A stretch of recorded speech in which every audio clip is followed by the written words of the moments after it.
dia. Desejo que cada uma de vocês estejam bem, estejam plenos, mesmo que o mundo desabe lá fora, mesmo que as circunstâncias lá de fora não nos seja tão favorável, não nos sejam tão prazerosas, mas que a gente possa manter o nosso continente interior, o nosso mundo interior totalmente resguardado disso que acontece no mundo exterior, né? E meditação, yoga, é sobre preservar o mundo interior. Neste oitavo episódio da nossa série Yoga para a Vida, nós vamos falar de meditação e saúde.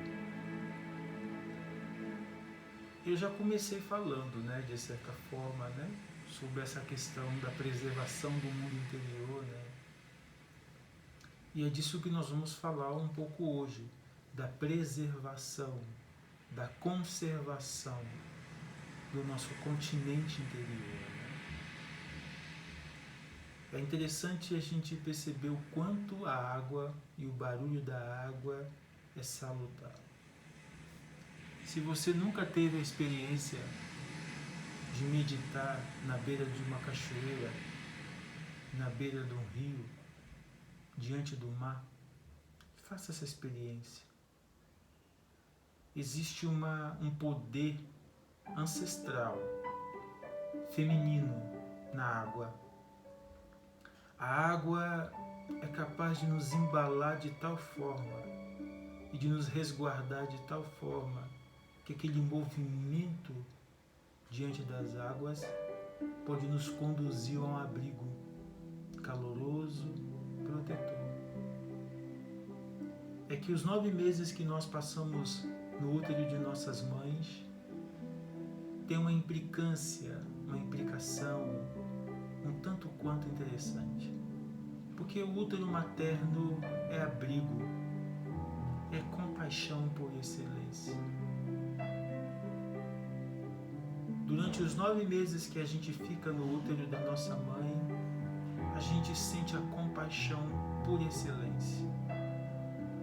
Porque naquele momento a nossa mãe, nosso pai,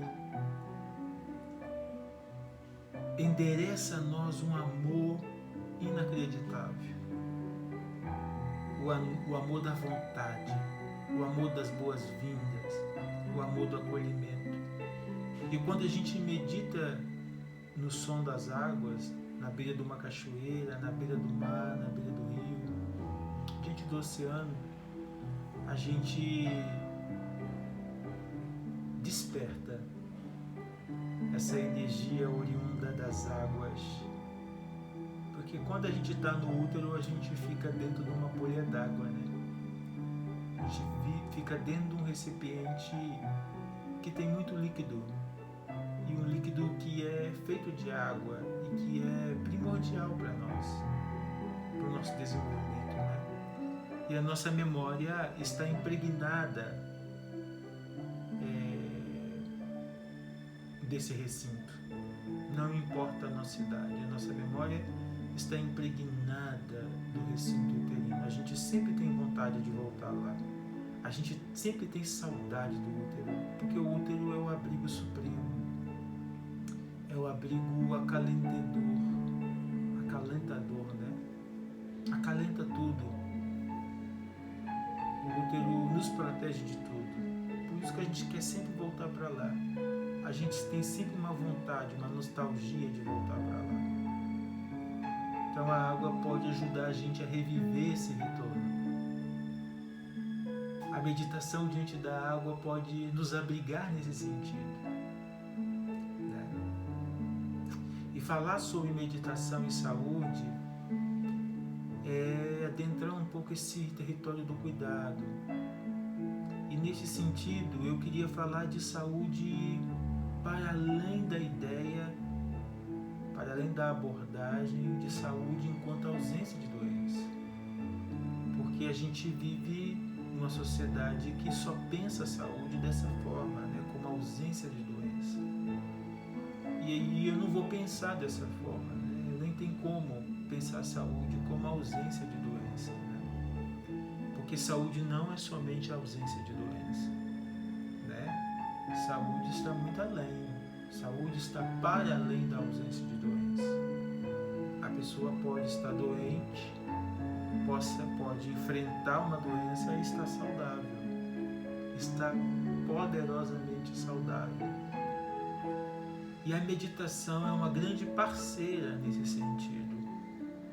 Eu não gosto muito de atrelar a meditação, é uma abordagem inclusive minha.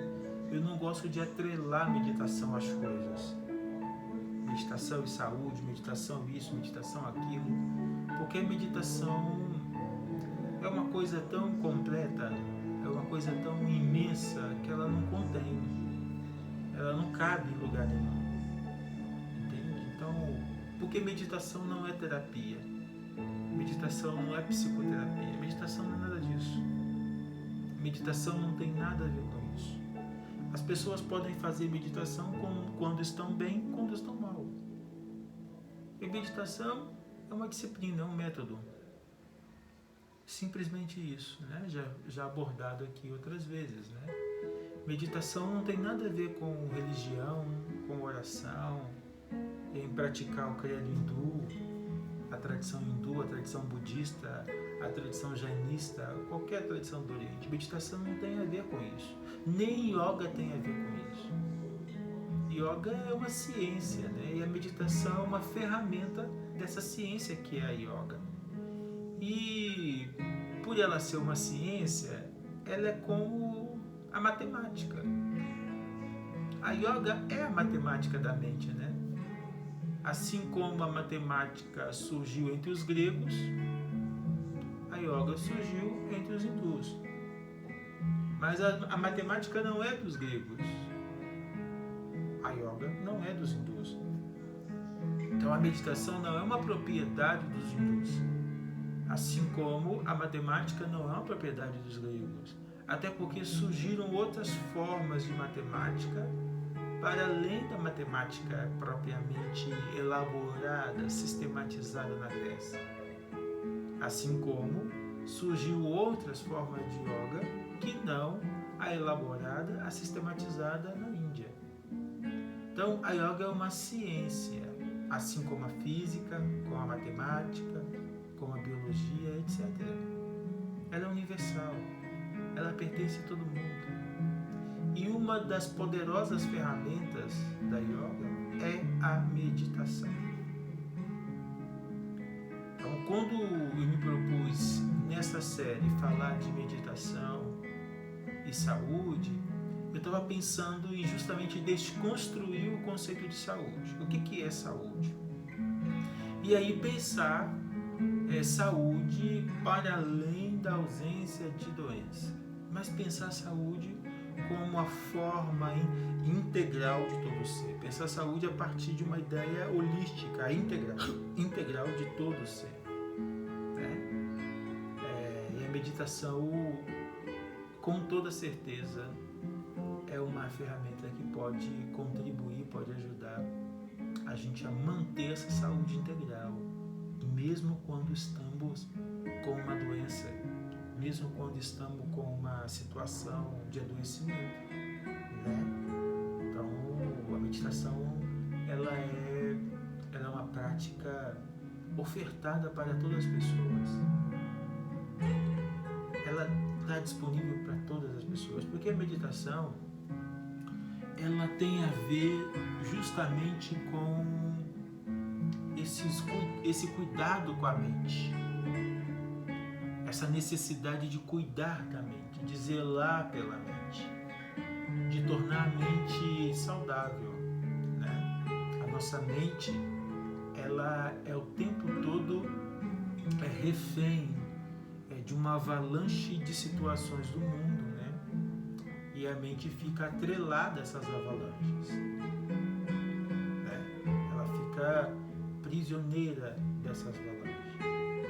Talvez o termo correto de ser usado não é nem mente, né? Seria atividade mental. Talvez esse termo seja o termo mais adequado quando o assunto é a mente, porque a mente é uma atividade.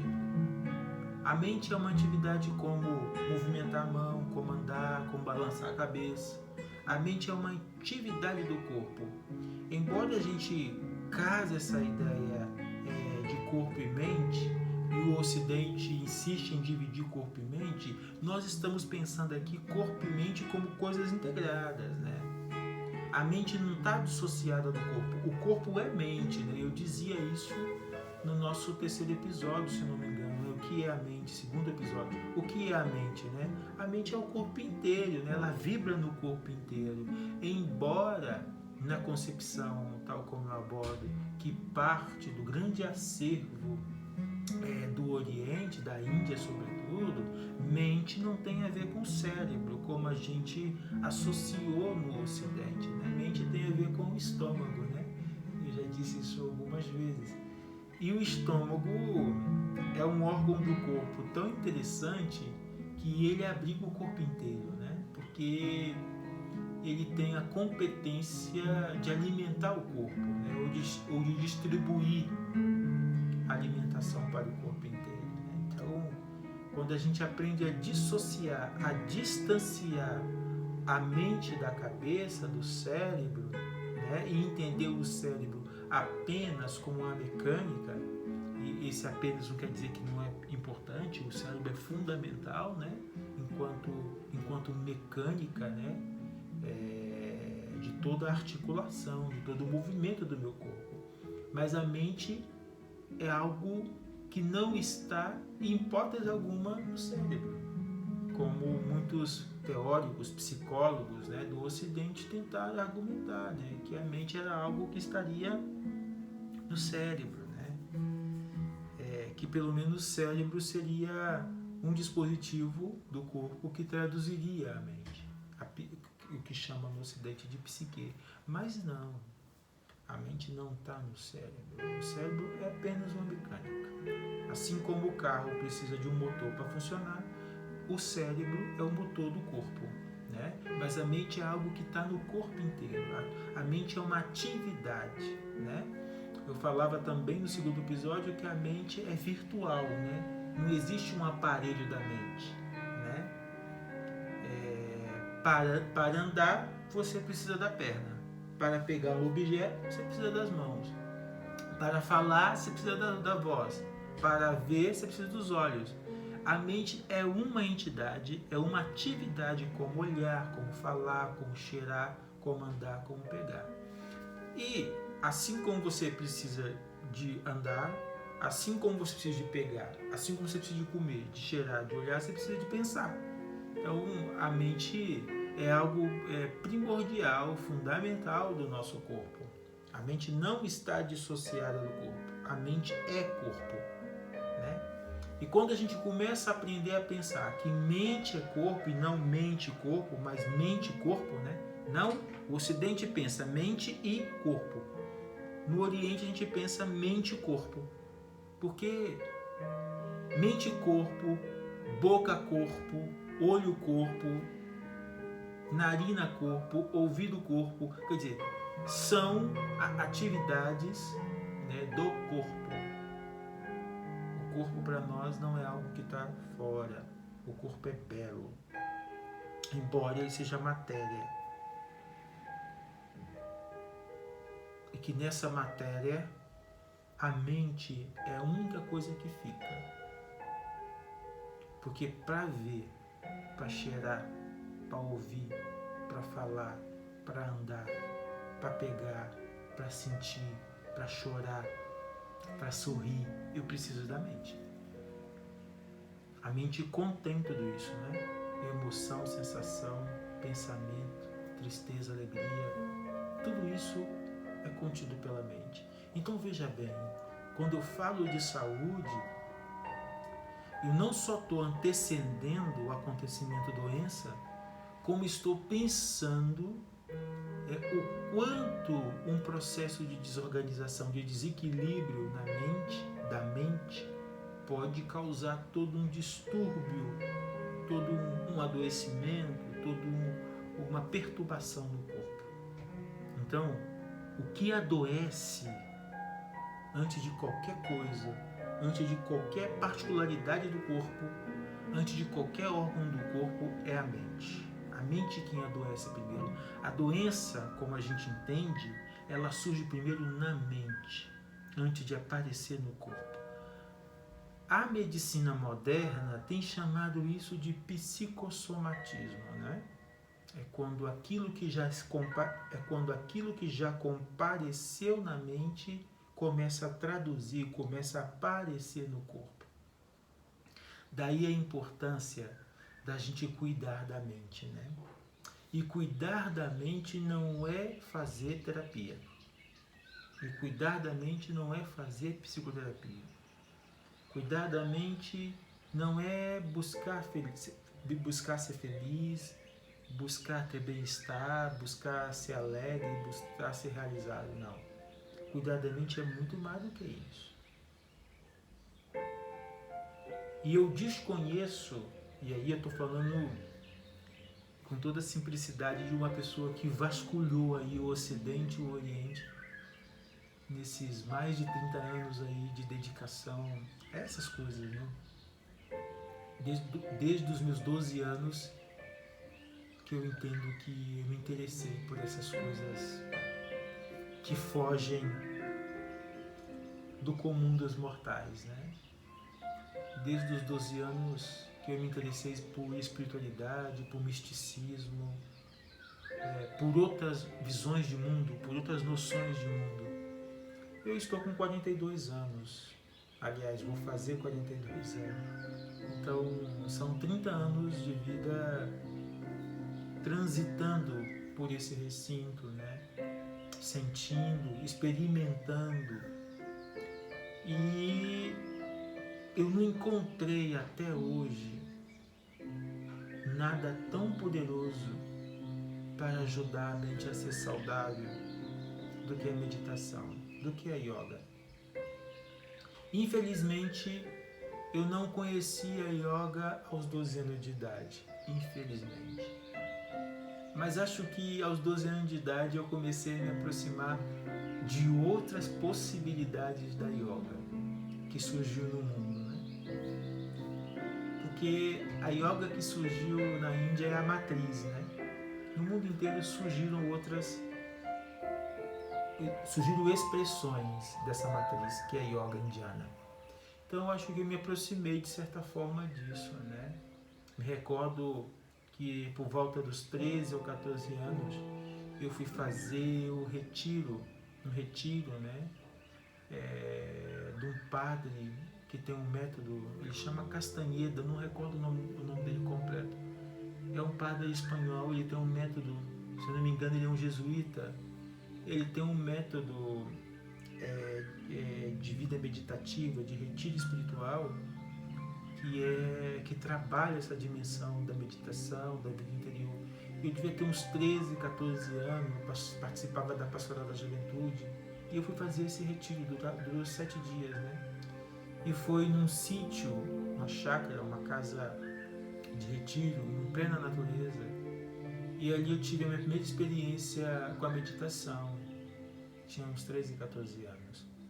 E essa experiência nunca desagregou de mim, né? Inclusive foi essa experiência, eu acho que é Ranier Cartalamessa. Uma coisa assim, eu devo estar enganado, se eu não me engano é Ranier Cartalamessa, algo assim. No próximo vídeo eu me encarrego de corrigir se eu estiver errado. Ele é um padre jesuíta espanhol que criou um método que eu também esqueci o nome agora. Mas é um método de meditação muito praticado, pelo menos era muito praticado entre os católicos na década de 90. Ranier Cartalamessa, algo assim.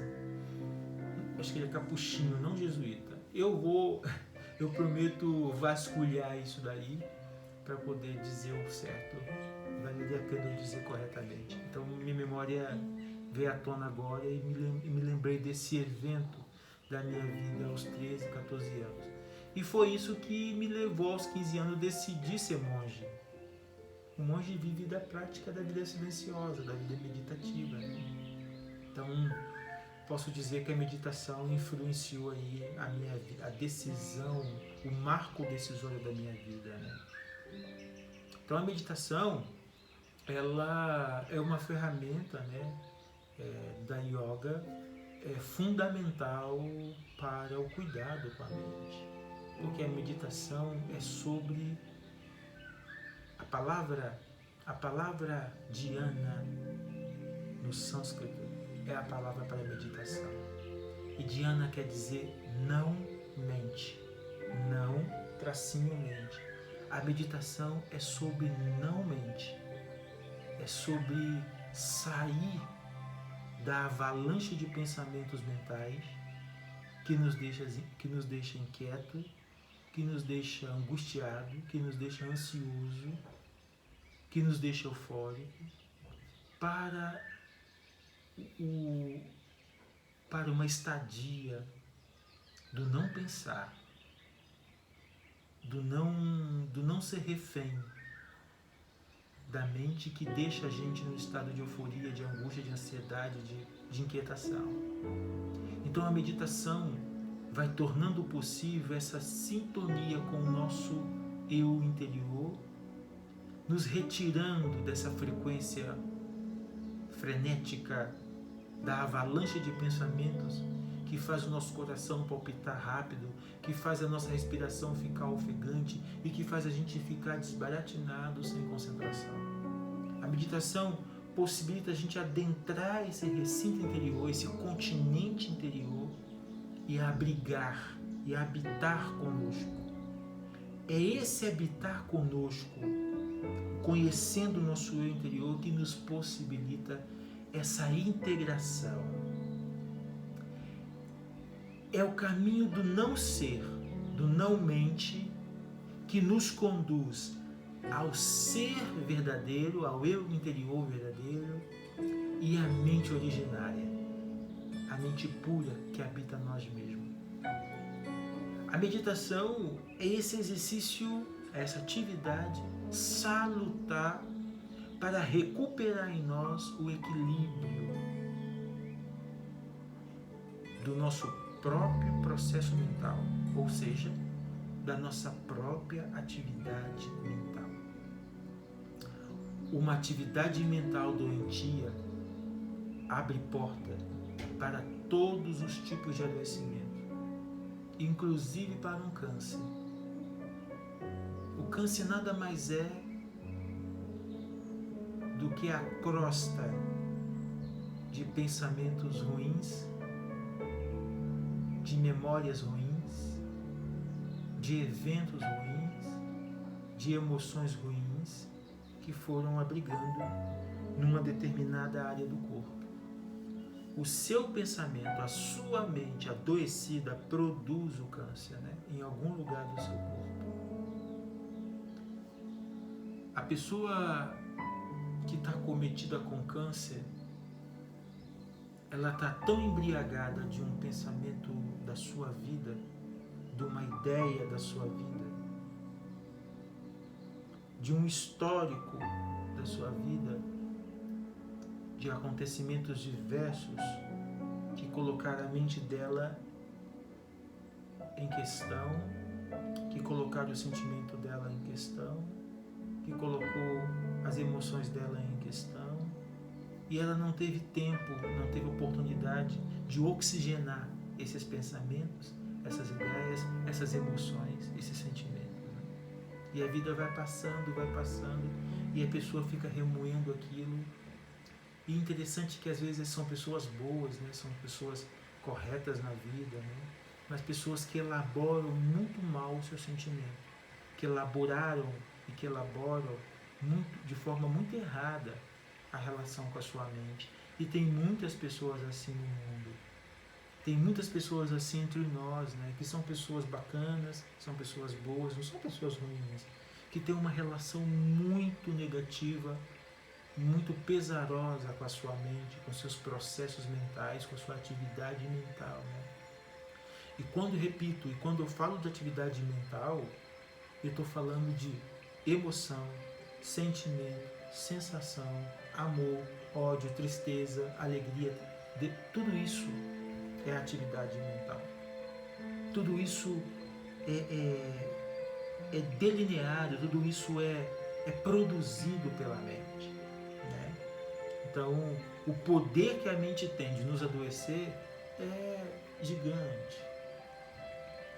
E a meditação, eu vou insistir nisso, porque eu sei o que eu estou falando. Não só porque eu tive acesso a várias literaturas, não só porque eu tenho acesso à fonte genuína da yoga, mas é porque eu vivo isso.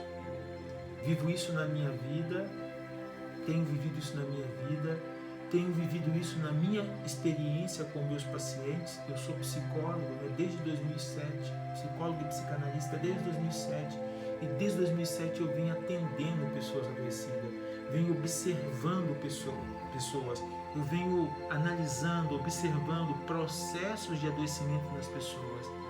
Então eu sei o que eu estou dizendo, não estou dizendo da pesquisa que eu li de um professor de Harvard, da pesquisa que eu li de um professor da USP com um grupo de pessoas adoecidas de depressão. Não, eu estou falando de experiência em locos, de contato com pacientes em hospitais psiquiátricos, em clínica, e na minha própria prática ancestral, onde eu atendo muitas pessoas também, onde eu acolho muitas pessoas de diversas formas. Então eu estou falando de uma experiência prática, vivida, alicerçada por uma bagagem de conhecimento que soma aí quase 30 anos. Falo isso com muita compaixão, falo isso com muita solidariedade, porque não é uma questão de orgulho, é uma questão de poder sentar tranquilamente e abrir a minha boca para falar do que eu sei, do que eu vivo na minha experiência de vida com as pessoas. Então, o Ocidente, o Brasil, está muito longe de se abrir para uma cultura de meditação. Muita gente no Brasil pratica meditação.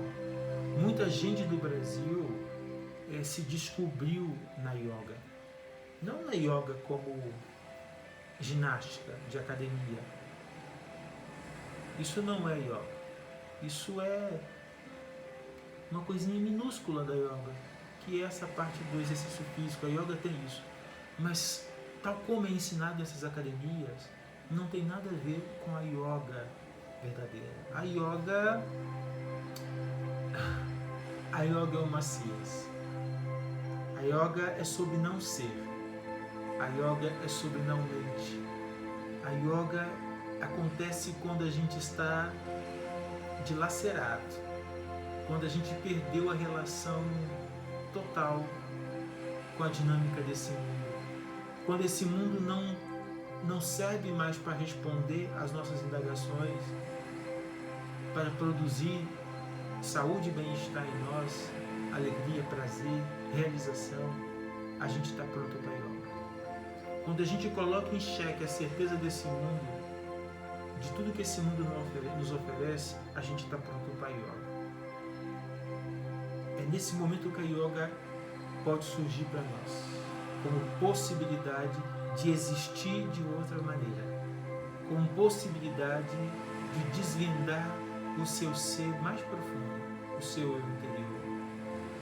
E saúde, produzir saúde, tem a ver com cuidar de nós mesmos, não tomar remédio, não precisar do outro para ser feliz, ou não precisar do outro para ter uma vida melhor, mas usar as próprias ferramentas, o próprio conhecimento interior que eu tenho a meu favor.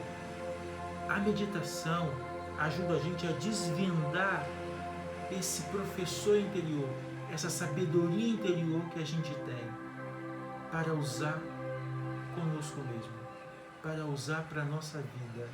A meditação possibilita a gente descobrir, a gente trazer à tona esse conhecimento interno, esse conhecimento profundo, esse conhecimento interior que nós temos para nos favorecer, para possibilitar a gente a ser pessoas melhores.